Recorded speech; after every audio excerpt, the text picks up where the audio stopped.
What's a little known fact that most people don't know about you so we can get to know you a little bit better? I've been doing Muay Thai lately. I got one of the other girls in the office into it too now. She comes to my house on Fridays and we, do some sparring.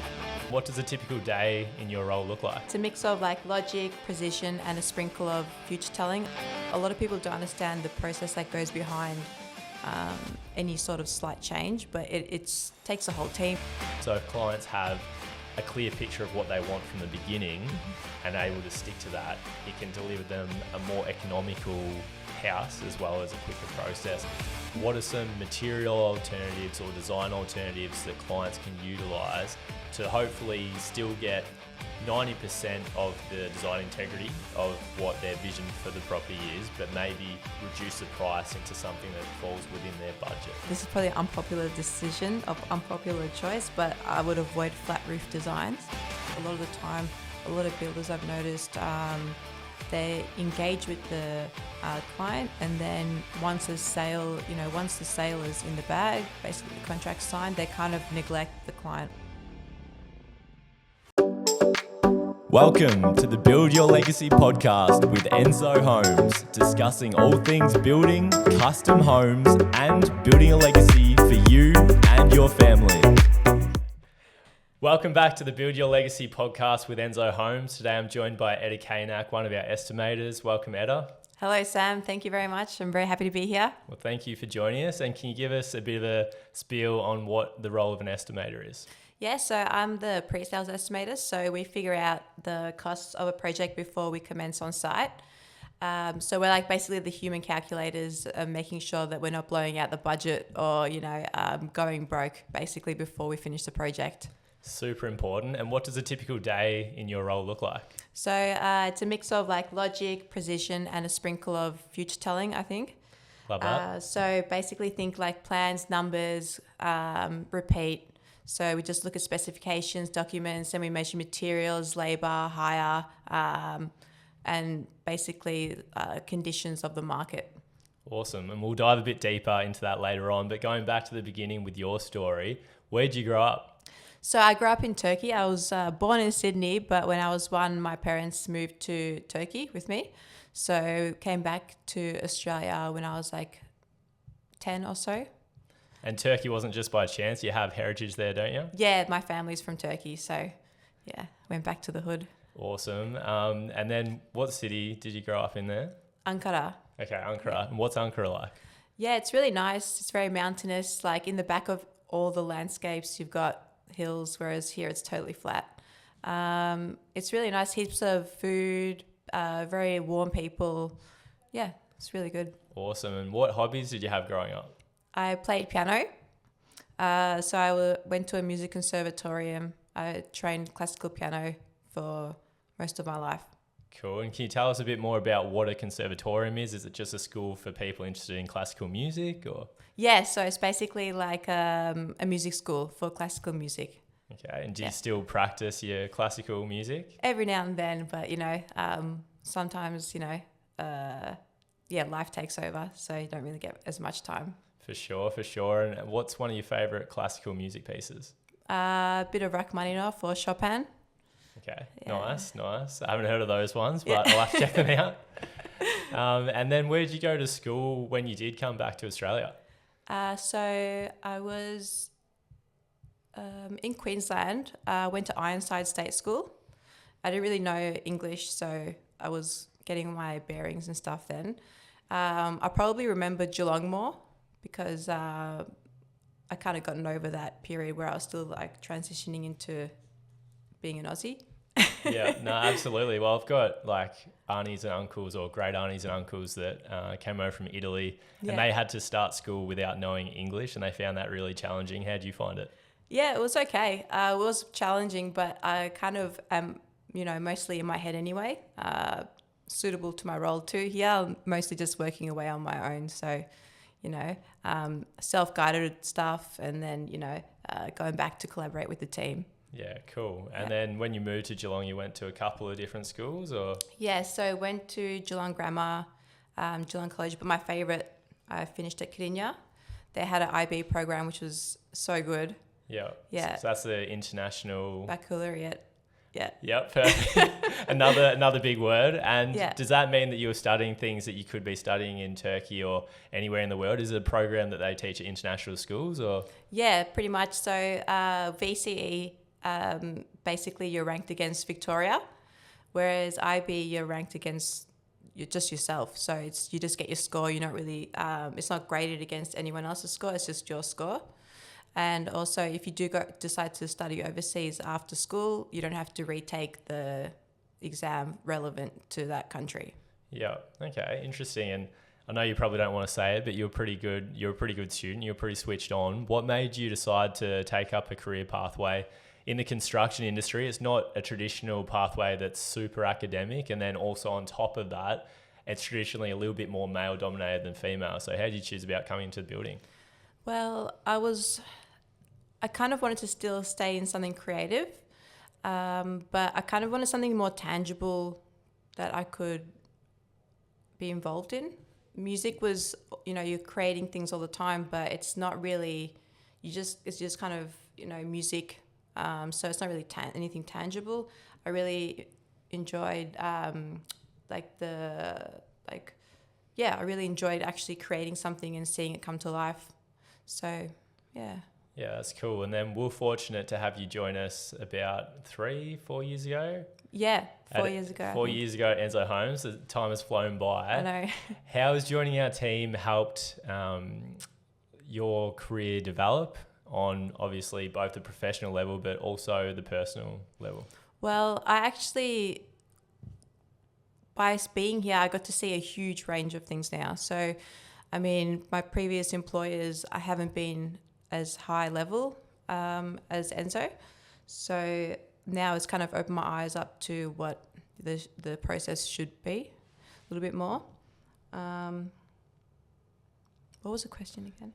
Just how has being at Enso shaped your career growth, but then also your personal growth as well? So you've been with us for 4 years, and I think you've stepped up along the way in terms of your responsibilities and things like that as well. Yeah. You're a super vital member of the team, helping to make sure that all the projects are priced correctly so that if we are going to go ahead with a project, we know that it's going to be profitable for us, which is extremely important. Yeah. But yeah, how have you grown in that role? So I started off just as doing the BOQs, and as my experience and my familiarity with Enso Homes processes, increased, it just kind of developed on its own. So, I mean, I basically put together like a couple of templates and then really grew from there and understood like the market and reviewing pricing and, scope of works. And now it's kind of developed into like a new section where we're kind of doing sales tenders. So we're tendering for projects that are a bit more customized and a bit outside of our, comfort zone. So that's been really interesting to be able to, be involved in something that's a little bit more challenging and, will kind of give us more experience in different range of things. Yeah, definitely. And for a lot of people listening, they wouldn't know too much about estimators. And you're saying earlier, you're like a human calculator. Yeah. And it combines a few different skills all into one. But at Enso Homes, we actually have 3 different types of estimators that each have their own roles. So we have yourself doing the rapid estimates. We've got Wayne working on the sales estimates side of things. And then we've got Scott doing production estimating.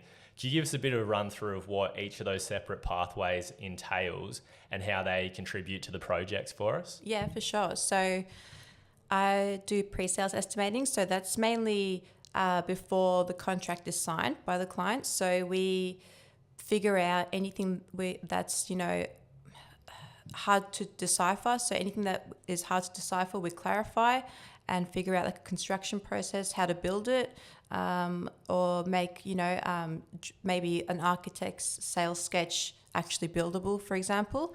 So a lot of the estimating that I'm involved in is mainly pre-sales.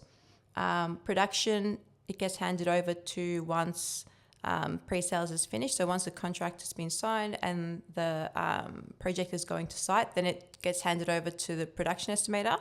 So he will send out the orders and, liaise with all of the subcontractors and things like that. And then Wayne, so he's the sales estimator. So he would work with price lists or pricing on client side. So basically what the client will be looking at paying rather than what it would cost us as a company. Yeah, for sure. So you're working out the feasibility kind of from the builder's side. Wayne's working out if the client asks for something unique or different, he provides pricing on that can get provided to the client.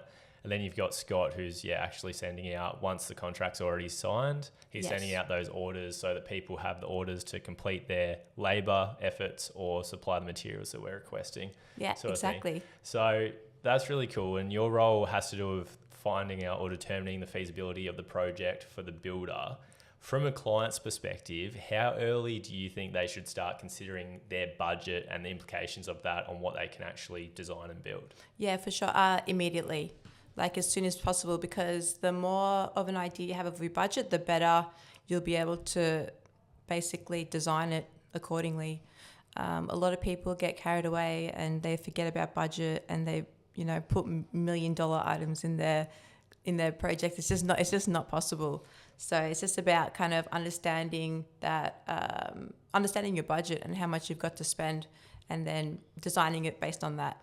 Absolutely. It's so hard because if people don't determine their budget early, they can fall in love with a design or with features in the home, and then later down the track realize that they can't actually afford that.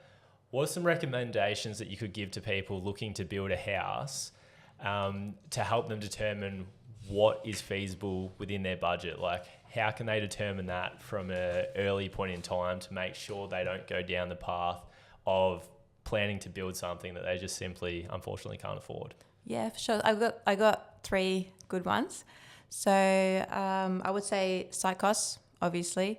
Rock, slope, or soil drama, like Point Lonsdale jobs, we've got a lot of screw piles, a lot of AHD levels,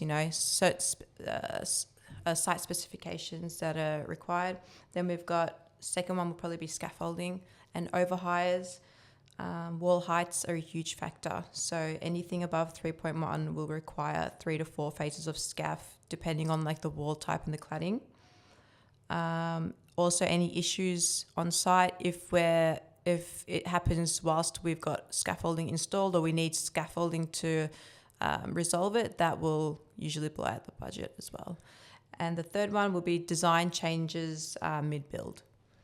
Completely agree with all 3 of those. And I think they're things that people don't think about. So going to your site costs, if someone wants to build the same home in, let's say, a flat block in Armstrong Creek versus a hilly block in Highton, and it's so hard to explain slope to clients because slope is always far greater than what it visually looks. So a block might look like it has a tiny bit of slope on it and it's actually 4 meters of slope. And then if it looks like it has slope on it, it's actually 10 meters of slope.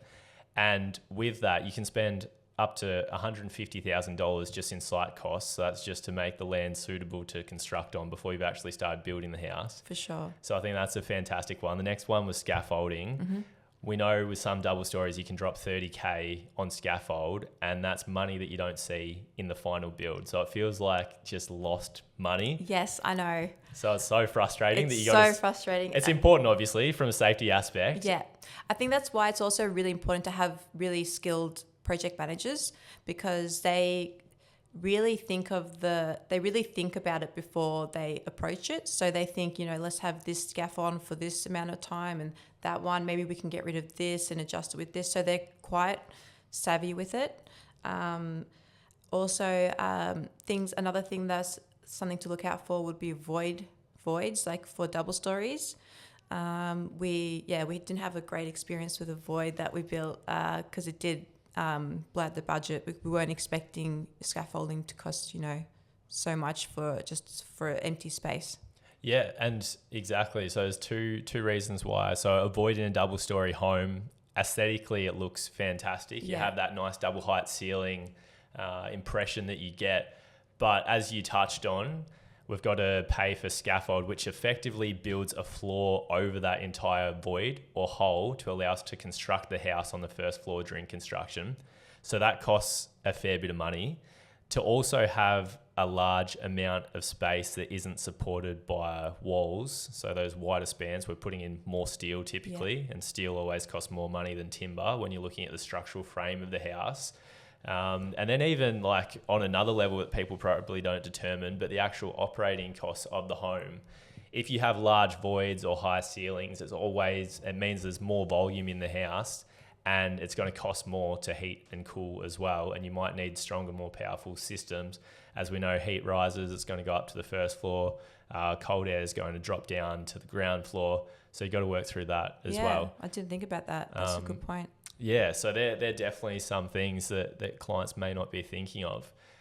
What do you think are some misconceptions about the costing of a home? So when clients go to a builder and they ask for a tender or a quote, and sometimes they might be a little bit shocked or surprised at what comes back. I think what we mentioned there, those are some of those items that can contribute to that. But I think as well, a lot of clients don't have maybe that much of a complete understanding of how builders come up with their pricing. I know a lot of it's based off, we determine the cost and then we have to apply set margins to help cover our ongoing like overheads and outgoing costs. Exactly. So a lot of misconceptions would be the meter square. It's not just based off the meter square rate, or it's not based off the floor area.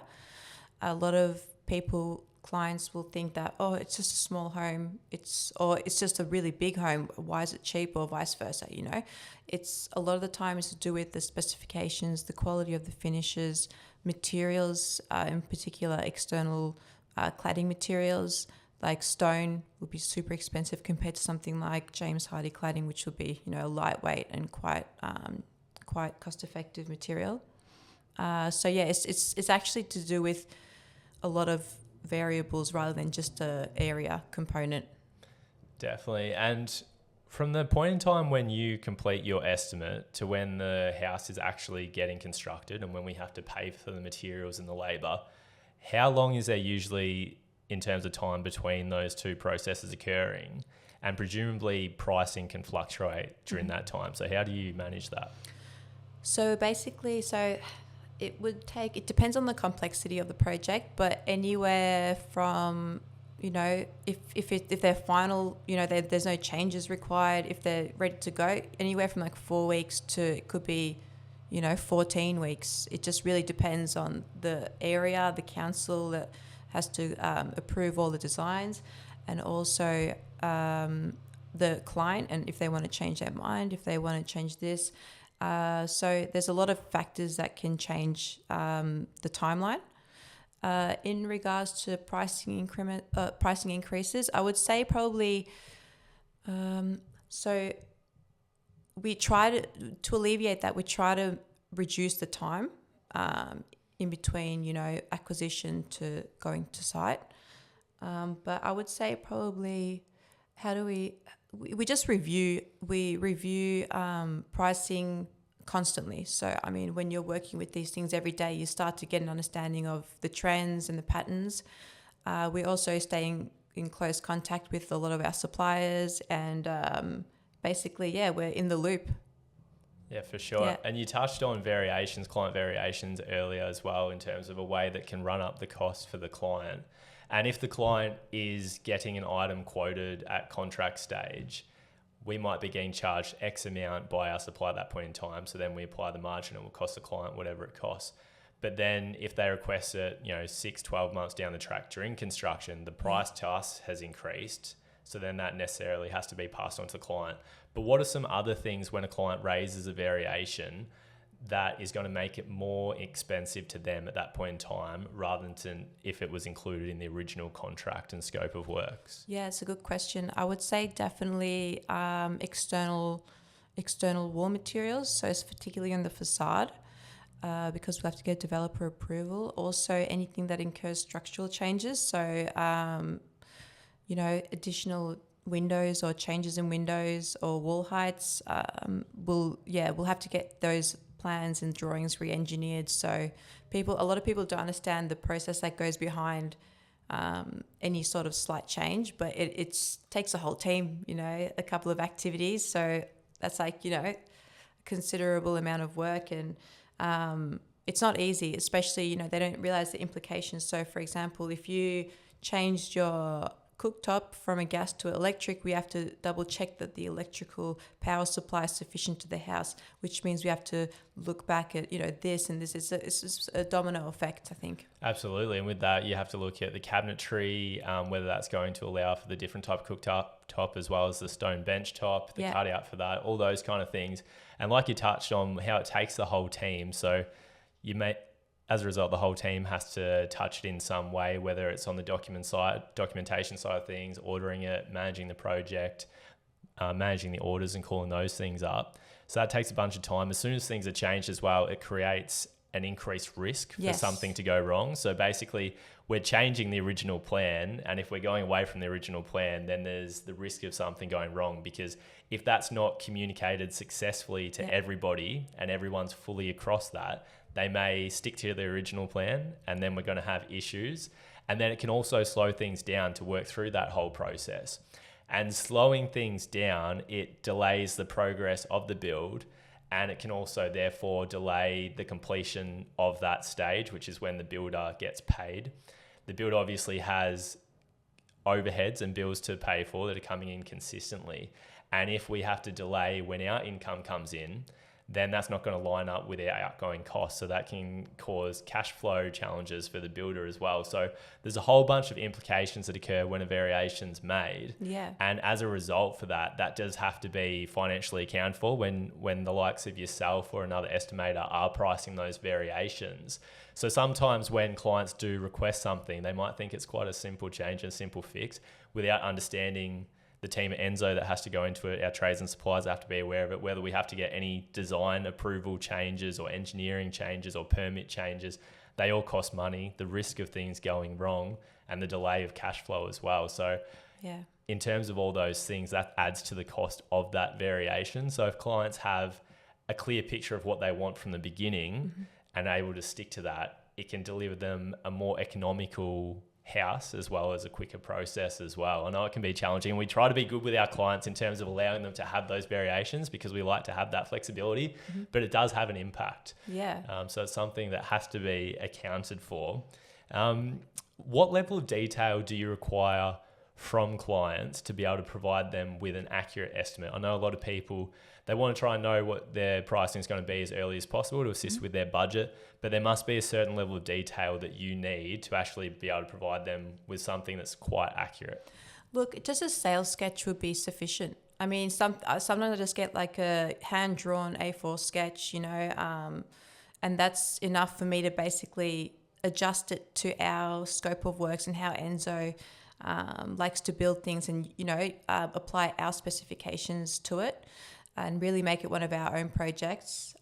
Whereas, it really depends on how accurate you want your price. I mean, I can do a estimate for a A4 sales sketch, but I wouldn't guarantee that it's going to be exactly that cost by the end, because the more detail you provide, the more detailed the outcome will be.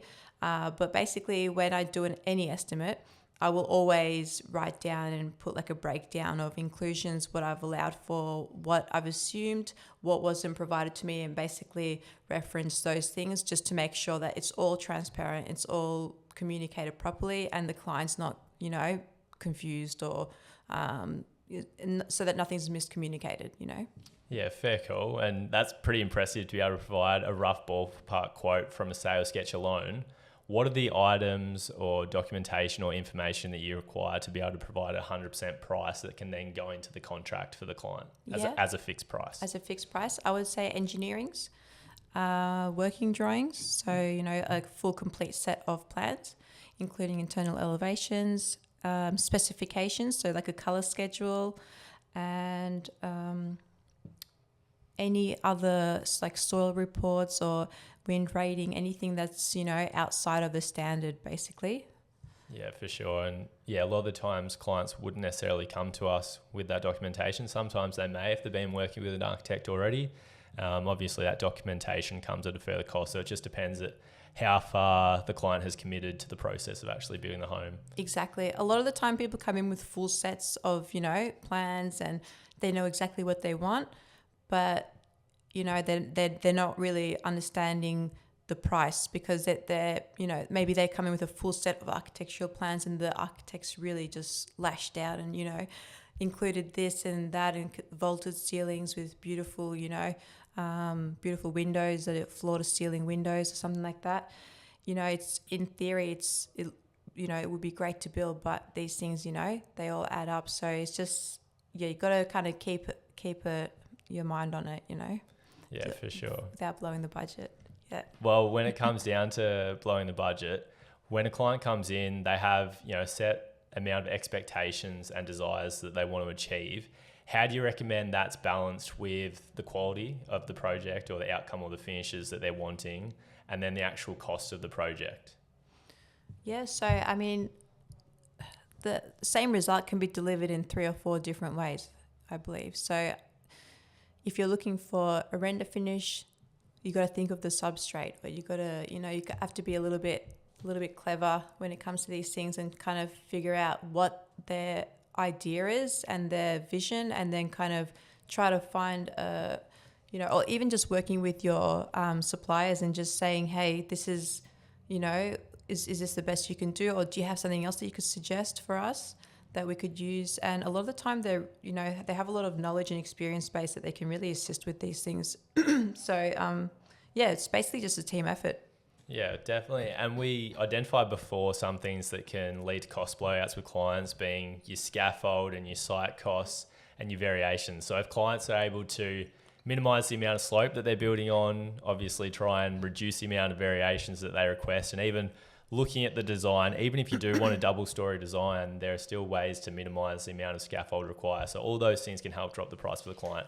In terms of the actual design of the home, like you're kind of touching on there, what are some material alternatives or design alternatives that clients can utilize to hopefully still get 90% of the design integrity of what their vision for the property is, but maybe reduce the price into something that falls within their budget? Yeah, for sure. So I would say with the double story designs, avoid overhangs, cantilevers, and voids.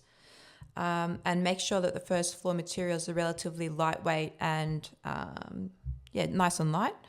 Single story designs, I would try to keep the wall heights below 3 meters, where raked or popped ceilings will incur, extra costs internally and externally. You got additional scaff internally, plus you've got your quick stage, you've got, additional wall materials. I would probably, I don't know, this is probably an unpopular choice, but I would avoid flat roof designs. Ooh. Yeah. Generally they will, so when you get a flat roof, a lot of people like to hide the roof with the parapets, so that just automatically adds on additional wall heights, which will, again, you heard it before, but yeah, scaffolding again.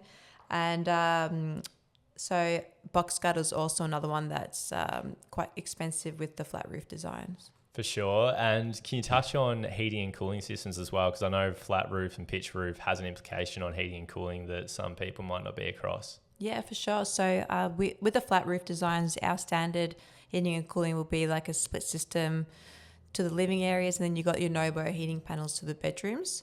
Whereas because pitched roof generally has a cavity in the ceiling space, we get to run ductwork.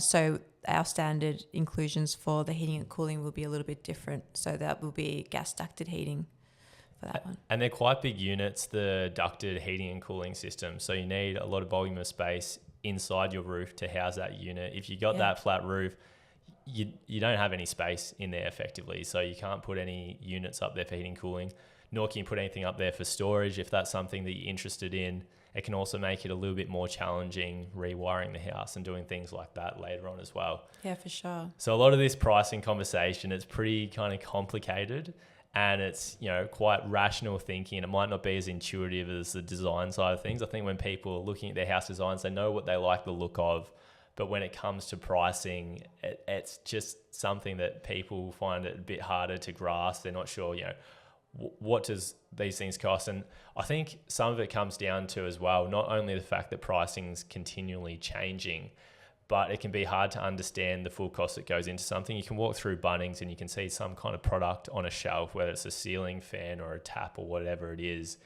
And when a client might see that, they might think, well, when I'm building a house, that's how much my tap or my ceiling fan is going to cost without understanding the labor component side of things and the install costs, and the something like tap where there might be multiple phases of that install in terms of when the plumbers come for underground plumbing before the slab is poured. Then they'll come up lock up stage to do the rough-in works for the plumbing to basically get the piping running to where it needs to be in the wall for where that tap's going to eventually be.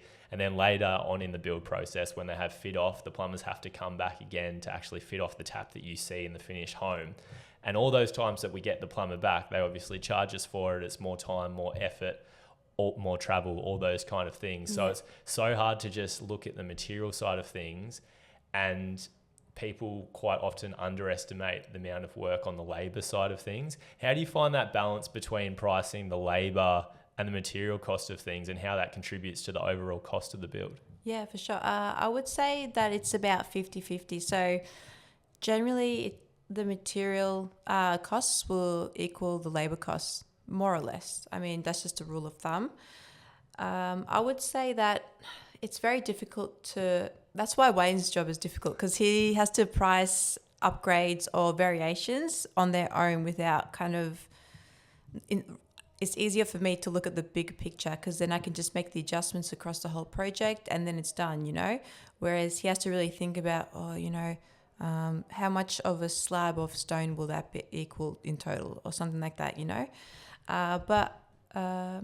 Well, slab of stone, that's a good point as well. So you're talking in terms of stone. So a lot of materials come in set sizings, and you might only want to add a small amount of whatever that product is, but we have to purchase the entire amount that it comes in. So there might be wastage costs involved as well. So then again, when we're looking at material, we might be thinking, we only need 1 square meter of stone or whatever it might be, without thinking, we actually have to pay for the entire cost of the slab that was cut from, and all that wastage, as well as the labor component as well. Yeah, I mean, when you said that, it reminded me, one of our clients picked these beautiful wall tiles. They were 1200 by 1200 though. So, I mean, you can really imagine how big those tiles were and how much wastage that would have incurred going floor to ceiling, because we can only cut one tile once. So basically it's got a polished edge, and that's only on one side of it. So, I mean, you can't cut it more than once basically. So we have to really,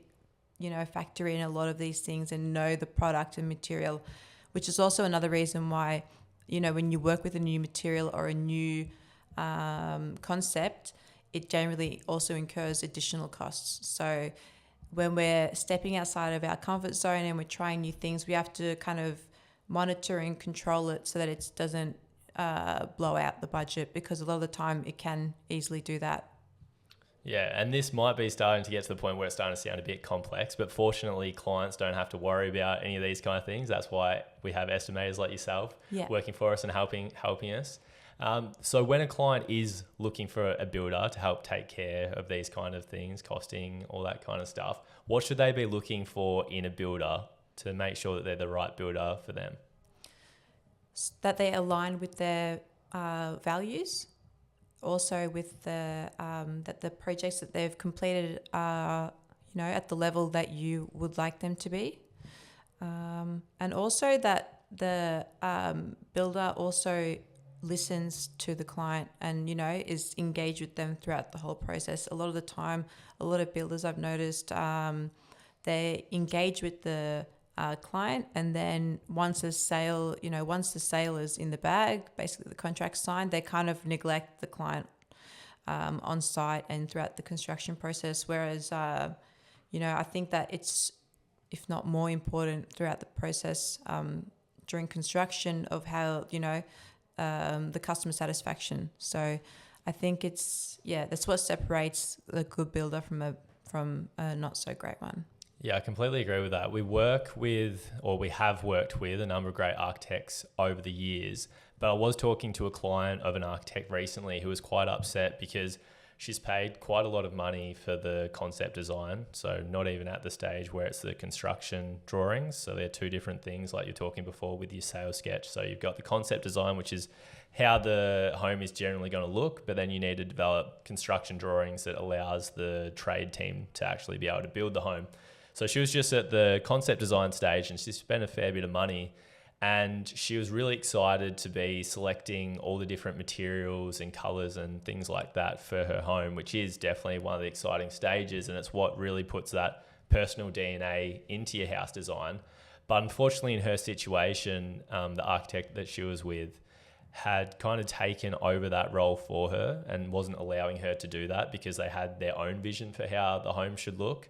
And I think there's a fair chance that the home would have ended up looking great, but it wasn't the look that the client wanted. And in that instance, unfortunately, this architect was making the project more about creating the best looking home for their own portfolio and to put in awards programs and to say, hey, look how amazing I am, look at this, rather than putting the client first and saying, what do you want? How can I help deliver on that? Where can I be of assistance to help you achieve your vision, sort of thing? Yeah. Which I think, like you were saying, that's what a good builder and a good architect does. So it's really important to find those and know the difference between one and the other. In regards to misconceptions that clients can have about the building process, what do you think are some common things that we see clients maybe make the wrong assumption on in terms of how we go about it? Yeah, for sure. I mean, the first one straight off the bat would be that we're not a volume builder. We have a different quality of finishes. So we really take pride and we care about what we construct. I think that it really translates, you can tell from the customers and from the product of the finished home and how beautiful it looks. It really makes a big difference. Yeah, that's true. And what are some other differences, I guess, between a volume builder and a builder that might be a bit more custom or a bit more bespoke? They both have their pros and cons. What would some of those be? We're definitely more customizable here. In comparison to a volume builder, we have more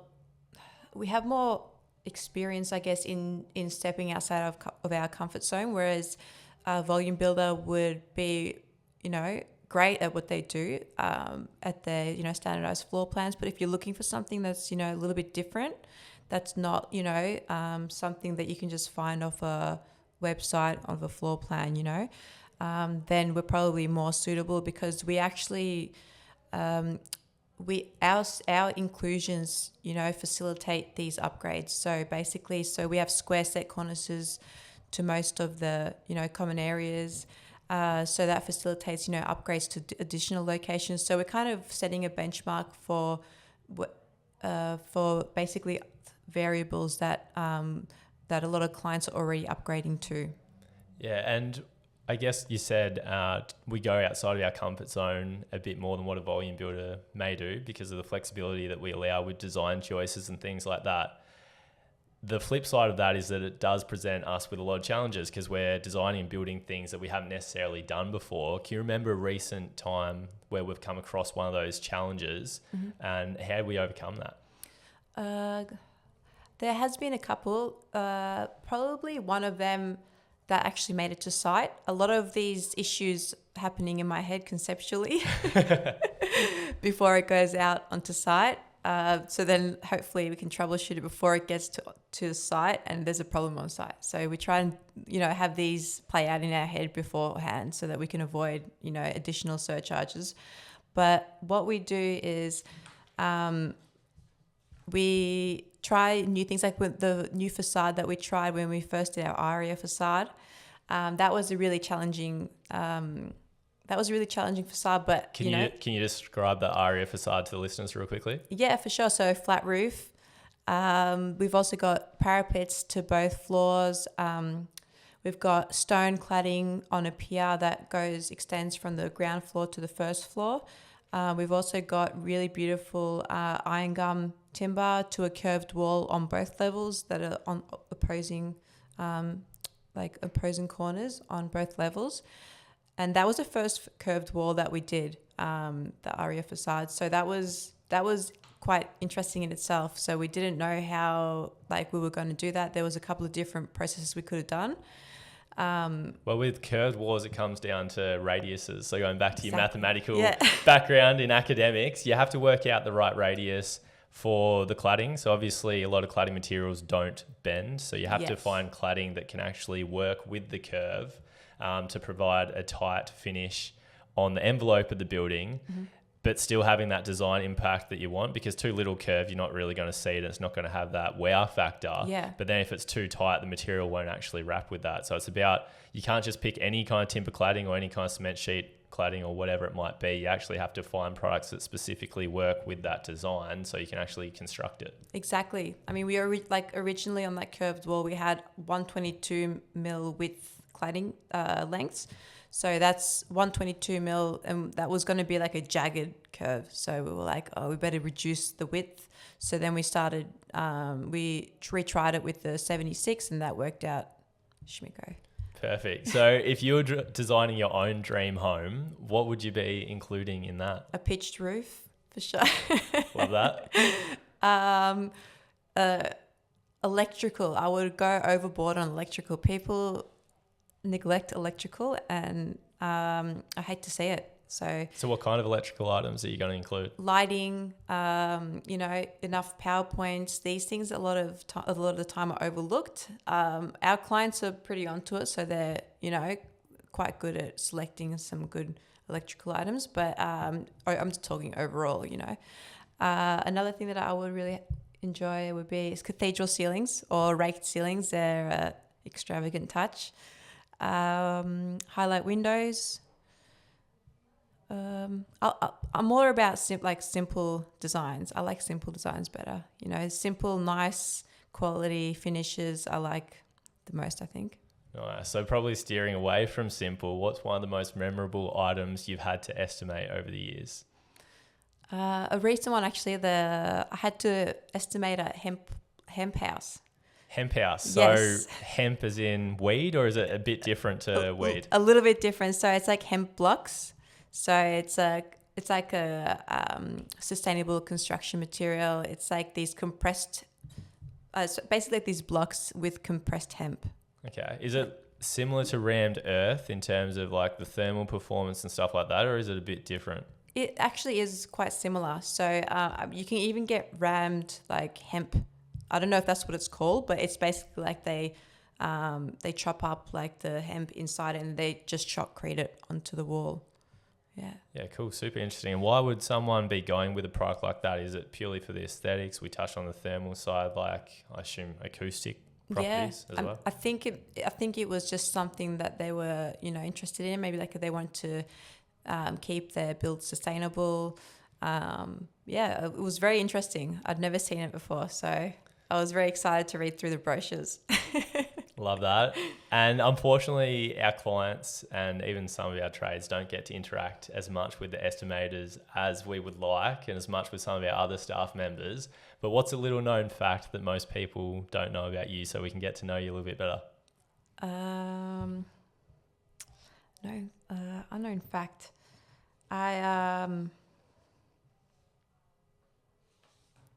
It's tricky. I can jump in with a couple of things.